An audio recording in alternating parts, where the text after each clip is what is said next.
Renewed tension in northern Mali after al-Qaeda-linked fighters claimed control of the area where Tuareg rebels recently declared an independent state. Just what does this mean for the region? Is a military intervention by regional powers an option? This is Inside Story.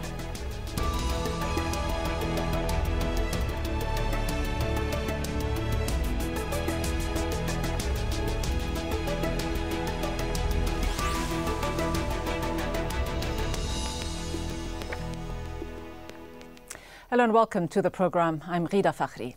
It was already a tenuous truce between Ansar ad-Din and the Tuareg in northern Mali, but groups linked to al-Qaeda have now seized control of the northern town of Gao. Tension between the unlikely alliance got worse in recent weeks, with the Ansar ad-Din insisting on Islamic law.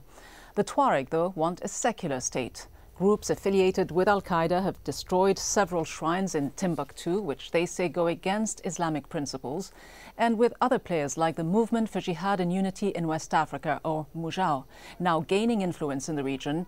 Is there any hope for unity in the fractured region? If we take a quick look back at the events leading up to the latest violence, a few key moments stand out. Accused of not dealing with the Tuareg rebellion, President Amadou Toumani Touré was deposed by military officials ahead of presidential elections in March. A month later, with this power vacuum, Tuareg rebels take control of northern Mali. A few days later, the military hand over power to a civilian government led by President Diankounda Traoré. In May, the Tuareg, MNLA and Ansar ad-Din, an al-Qaeda-affiliated group, merge and declare northern Mali an Islamic state. But the truce is short-lived. On Wednesday, MUJAO, another al-Qaeda-linked group, took control of the headquarters of separatist rebels in northern Mali. At least 20 people were killed. Now, as tensions in northern Mali rise between rival rebel groups, attention is turning to how neighbouring countries, including Algeria, will deal with this conflict on its southern border. Both groups pose a threat to Algeria. MUJAO claimed responsibility in April for the kidnapping of 7 Algerian officials. The group says it is affiliated with al-Qaeda in the Islamic Maghreb, an armed group that Algeria has been fighting for years. But their rivals in northern Mali, the MNLA, also have the Algerian government concerned. An independent Tuareg state in today's northern Mali could be a destabilizing factor for the sub-region. So, will regional powers intervene militarily in Mali? For more on this, I'm joined by our 3 guests. In London, Mohamed Larbi Zitout, former Algerian diplomat. Mr. Zitout was the former deputy ambassador to Libya.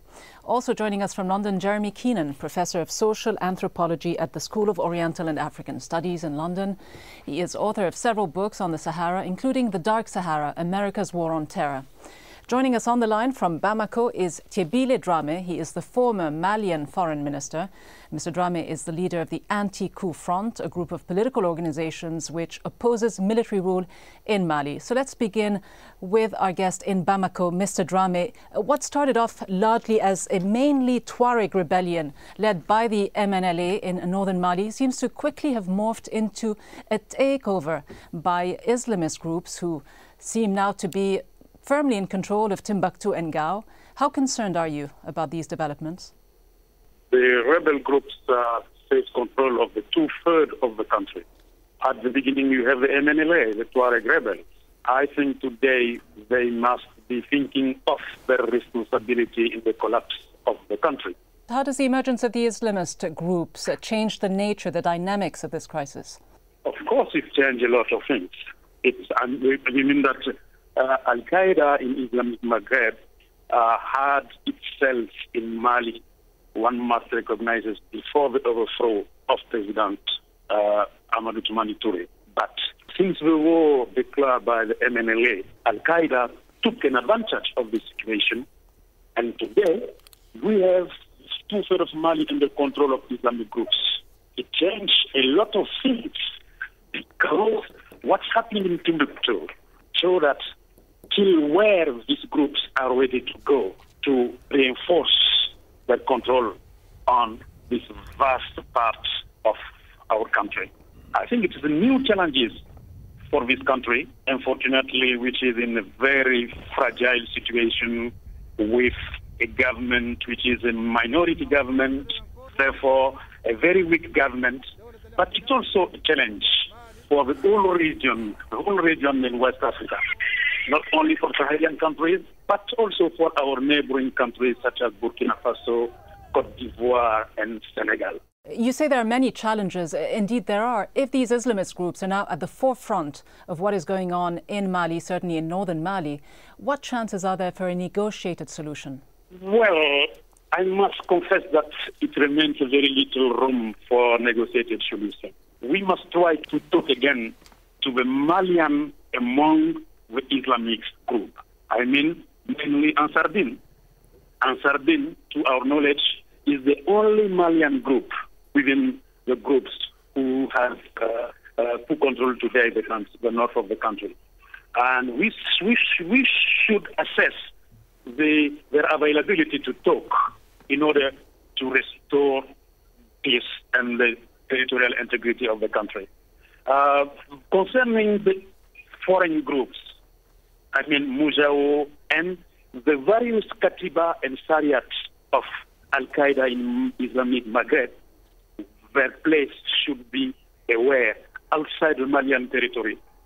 This is not their country, and we don't understand what they are looking for in this country. So the Malians should be ready to talk to Ansar Din and to find a way. Although we are aware that Ansar Din has connection with some of the Katibat of al-Qaeda, mainly the Sariat al-Ansar. But we think since they are Malian, we should seek to talk to them. But the foreigners in this context should leave Mali. And we should be helped. Mali government and Malian people should be helped to get these outside groups to leave the country. Speaking of outside groups and outside influence, Mohamed Larbi Isitu, there are those who accuse the Algerian government of fomenting the crisis, the violence that goes on in northern Mali, of in fact trying to support this tribal war in order to stop a Tuareg independent state. Is there much substantial evidence that would support this theory? Definitely the Algerian regime is involved and heavily involved in what's going there. And they have been involved, what has been involved for the last 22, 23 years, since the beginning of the 90s. But recently, the DRS, which is the Algerian Secret Services, is since 2003 playing another game, in fact, in the region, where they want to manage the instability which turned to be absolutely disordered the last few months. This is but what evidence do you have? What evidence do you have to support these accusations? Because Tuareg grievances are not new. In fact, there have been several rebellions that go back to 1916. And what would be the interest? What would be the benefit for the Algerian government to foment violence and instability on its border?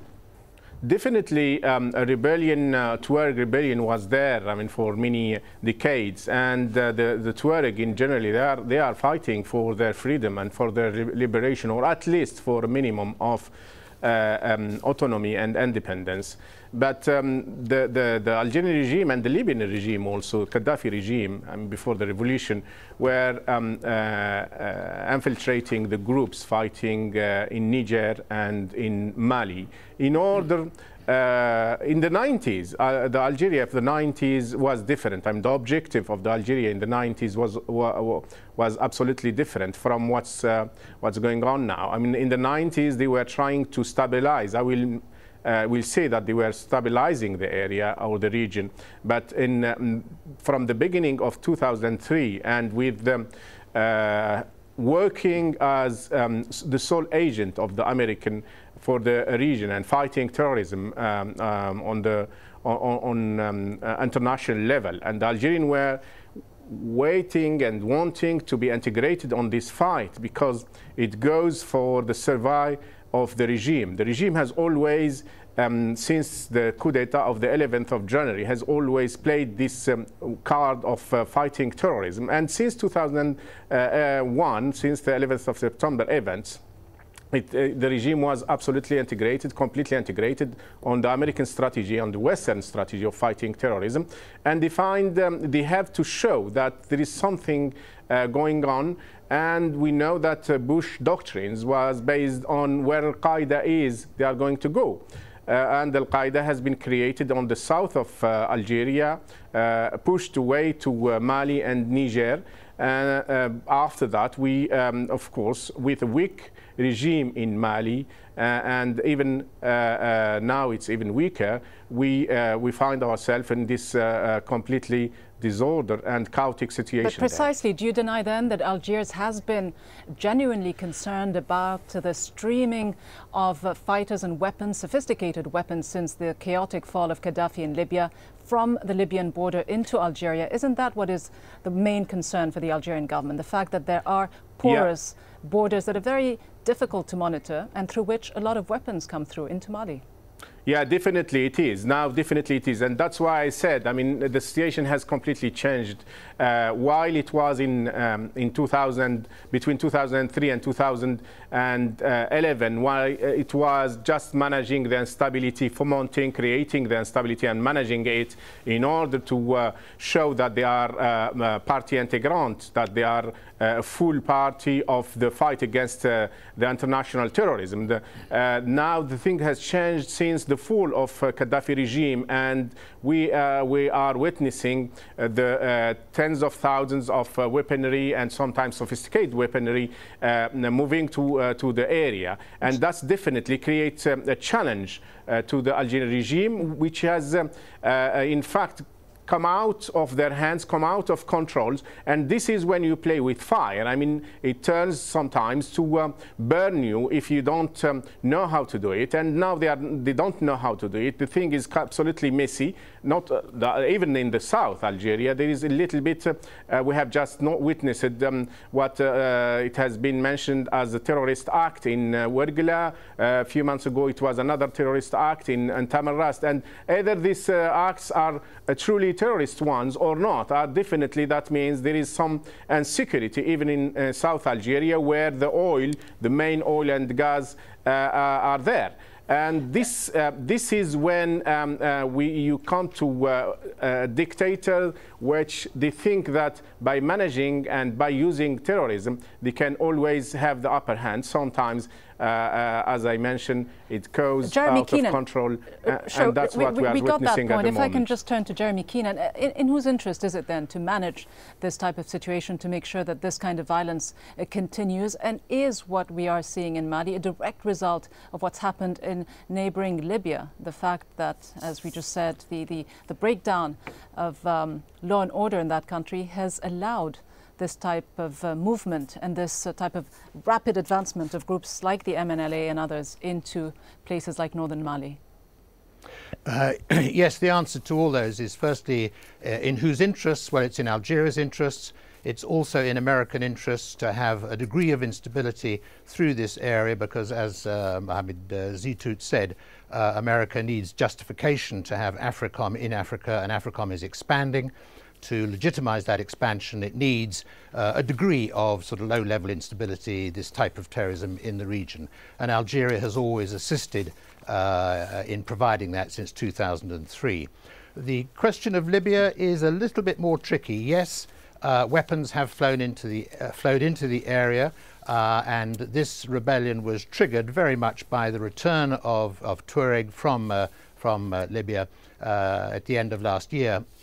One thing I would say is that I'm not sure the flow of weapons into the region, which is pretty massive, but I don't think it has been quite as high as American and Algerian intelligence services have tried to portray. There's been a bit of propaganda there, and the question I would raise is if 20,000, I mean that figure has been given, surface-to-air missiles, SAMs and MANPADS, these are handheld missiles, if those have gone into the region, why have no planes been shot down?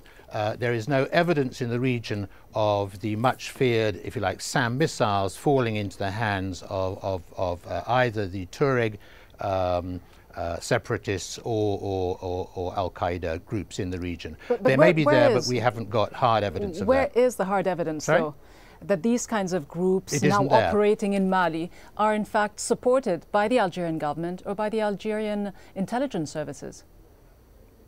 Yes, you've got the MNLA, who we talked about. They are, if you like, a Tuareg separatist group. You have 1, 2, 3 different Islamist groups. You have Ansar al-Din, who we talked about, you have Mujah, who our colleague in Bamako mentioned, and we have al-Qaeda in the Islamic Maghreb. Now, the leaders of those three groups are well connected to the Algerian secret services. Two of the al-Qaeda leaders, the leader of Ansar al-Din and one of the leaders of Mujah, all have close connections to the Algerian secret services. They're all also involved in the huge drug trafficking which goes through this region. This is the center of the cocaine trade from South America through to Europe. It comes through this region. Street value is about $10 billion a year, estimated by the United Nations. And that is handled by these various people. But let me including the Algerian secret services. But again, on the point of the Algerian secret services, what do you base this on? The fact that some of these leaders themselves have said that they have connections to the Algerian intelligence services? And how do you explain then that there are 7 Algerian diplomats or officials kidnapped by some of these groups and today still in custody, and the fact that just a few days ago there was an attack on Algerian soil claimed by one of these groups? Yes, the 7 Algerian diplomats are very questionable whether they were in fact diplomats. The senior one, the consul, was a colonel in the DRS, that's the security services. Probably at least 1 or 2 others would have been members of the DRS. The other 3 were just office sort of functionaries. They were kidnapped by one of the groups whose leader is also a DRS agent. Therefore, you have a question, and I would leave it as a question: do we have a situation of the Algerian security forces actually kidnapping their own people to make it appear that Algeria is also a victim of this situation? Tebile Dramé, let me then ask. Evidence on that is open. Let me then ask Mr. Dramé in Bamako, what is your sense on the ground? What kind of foreign support is there for these groups? It's clear that this group could not have so much strength if they were not receiving some kind of support from abroad. The first source of income for this group is the ransom from hostages. This is very clear. It's very clear. Every time Western governments pay ransom to get the release of the nationals from the terrorist group, they reinforce the terrorist groups. Can you be clear about the potential source of support for these groups? Well, I don't know. Probably Mr. Keenan, who is an expert of this issue, has more information on this issue. From this end, from Bamako, from our political view, these groups would not have so much force and power if they had not did not receive support from abroad. Which government is involved? Which regional government is involved? This is another question, but it's clear that they cannot get this thing from a generation spontaneously. It's not possible. They receive funds from somewhere. They receive army equipment from somewhere, not only from Libya, because before the Libyan crisis, they were receiving an equipment. Because one of your guests talked about the Tuareg liberation. Let me put these things. The MNLA, which launched the attacks against the Malian forces in January, is a very small minority within the Tuareg community. All those who know this region and the people living in this region know that the Tuareg themselves are a minority in northern Mali. And those who are fighting among the MNLA are a minority among the Tuareg groups. This doesn't mean that we should not pay attention to their demands and their claims. But their claims for independence is not shared at all by the vast majority of the Tuareg. I'm not talking about the vast majority of the people living in northern Mali, including the Arab community, including Songhai and Fulani community. This is black settlers. What kind of effect, are you afraid of some kind of a spillover into Niger? Because you mentioned the sizable Tuareg community. It's about 450,000 in Mali, but it's about 780,000, close to 800,000 in Niger. And we know that that country has a lot of uranium or a lot of mineral resources. And so any kind of spillover, any kind of rebellion that moves across the borders into Niger could be problematic. How afraid are you if this has to be resolved not by negotiated measures, but by military means, as ECOWAS would like to see? Every time you have a problem with Tuareg in Mali, you have it in Niger. It's quite understandable, which the two countries have so common ground, share so common things. That's clear. We know that the Tuareg in Niger so far remain quiet. Although one of the leaders say that if there is any foreign force, I mean the ECOWAS one in the northern Mali, Tuareg from Niger would probably come to support that foreign brother. That's one thing. But the issue is today, the situation in Mali has become a threat, not only for the existence of Mali, but a threat for the region. Not only for the Sahelian region, but a threat for the other countries who are neighbors with Mali. So looking at what the options are, perhaps, Niger capital, Mr. Drame, I'm sorry. Niger capital of 400 kilometers from Gao, while Gao is at 1,200 kilometers from Bamako. So that Gao is closer to Niger, Niamey, Niger capital, than to Malian capital. One can understand why the Nigerian authorities are concerned, gravely, seriously concerned about what's happening in northern Mali and would like to find a solution within a regional frame, like the ECOWAS one, for instance.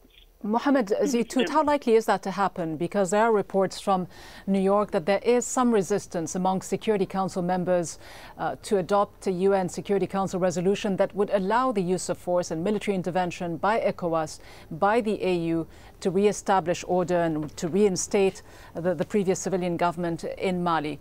If military force is used, that would by necessity involve the Algerian government, its military air force. Is Algeria ready for that? Let me first tell His Excellency that Tuareg are human and they should be treated as human. And they shouldn't be feel that they are under domination in what is normally known or called their country. And I think in Niger, in Mali, the Tuareg haven't been well treated, even maybe very badly treated on the last 50, 60 years, or at least since independence.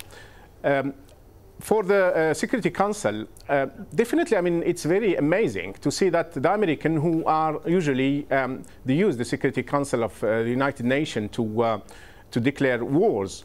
They are the party which is against the use of force against the groups in North Mali. The French are for a full war. They are pushing, pressurizing the ECOWAS, the organization of ECOWAS, which is organization of some African states, Western African states. And they are really pushing too much towards war in the North Mali. But the Americans are against, and the Algerian regime is against. I will not say Algeria, because let's not forget that we have got dictators there, and the decisions are just taken by some, the so-called decider, which means the generals and sometimes the president associated to their decision. In the short time left, though, I'm sorry for interrupting you, but I do have to move on to Professor Keenan. If you could just put into context for us what the future of this region might look like, whether or not there will be military intervention to solve this. Is this a region that looks like it's entering a long period of instability, or are we likely to see regional governments rein in some of these armed Islamist groups and also try to reach some kind of modus vivendi with some of these Tuareg rebellious groups as well? I think the easiest side of this is to find some accommodation with the Tuareg groups. They will be happy under the present circumstances with some greater degree of autonomy. I think that will be ceded to them. If there is military intervention, certainly from ECOWAS, that's the regional group, this will lead to absolute chaos in the region. It will spill over quite likely into Niger and into wider regions. Mauritania will be drawn in. It could spread right across the Sahel. So military intervention is an extremely unwise action. The Security Council knows that, and the reason for the American reticence, that is one reason. The second reason is that the Americans know that Algeria is playing a large part behind this, and operationally Algeria, they hope, can at least rein this in when it is satisfactory to do so. And that, I think, will lead to some sort of peace negotiation, probably drawn out over a long period of time, 6 months, 12 months, in which Algeria will be seen as playing the major role, and Algeria will win all the accolades from the West for once again being the peacemaker in the region, when in fact it was the cause of most of the trouble to begin with.